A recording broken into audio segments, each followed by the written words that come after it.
বিশ্বনবী কাঁদতে কাঁদতে মাথা তুলবেন, বলবেন আল্লাহ, দুনিয়াতে সব নবীরা স্পেশাল দোয়া করেছে, আমি করি নাই। এবার আমি আমার স্পেশাল দোয়াটা করতে চাই, আপনি কবুল করবেন কিনা বলেন। আল্লাহ বলবেন, নবী কি আপনার দোয়া বলেন? বিশ্বনবী বলবেন, আমার একটা উম্মত যার অন্তরের মধ্যে যাররা পরিমাণ ঈমান আছে, একবার আপনারে আল্লাহ বলে ডেকেছে, একবার আমি বিশ্বনবীর উপর দুরূদ করেছে, একবার শাহাদাতের বাণী আমার যে গুনাহগার উম্মত দুনিয়ার বুকে থেকে ঘোষণা দিয়েছে, ওই একটা উম্মত যদি জান্নাতে ঢুকতে না পারে, আপনি আমারে জান্নাতে ঢুকাতে পারবেন না। আল্লাহ বলবেন, সাল তুতা, সাল সাল তুতা, ওয়াশফা তুশাফা, শাফাত করেন নবী করেন, যার জন্য দোয়া করবেন আমি কবুল করে নেব। দুনিয়াতে বিশ্বনবী কম কষ্ট সহ্য করে নাই। 3 বছর শিয়াবে আবি তালেবে জেল খেটেছে। কয় বছর?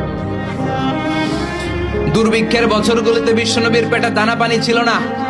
কলিজার টুকরা হাসান হুসাইন কই মাছের মতো ছটফট করেছে, জামিনে ক্ষুধার জ্বালায় বেহুশ হয়েছিল।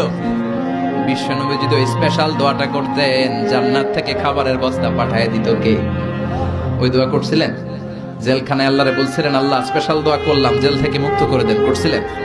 যুদ্ধের ময়দানে নিজের দাঁত ভেঙেছে, উহুদের ময়দান সাক্ষী, বিশ্বনবীর মুবারক রক্তে উহুদের ময়দান রঞ্জিত হয়েছে। সেদিনও বিশ্বনবী ওই দোয়াটা করে নাই। চিল্লায় বলেন ঠিক কিনা? তায়েফের ময়দানে বিশ্বনবী কয়েকটা জায়গায়, 3 জায়গায় বেহুশ হলেন। বিশ্বনবীর মুবারক দেহ বেয়ে রক্ত ঝরলো। ওই কঠিন বিপদের দিনও বিশ্বনবী এই দোয়াটা করেছেন নাকি? কথা বলেন।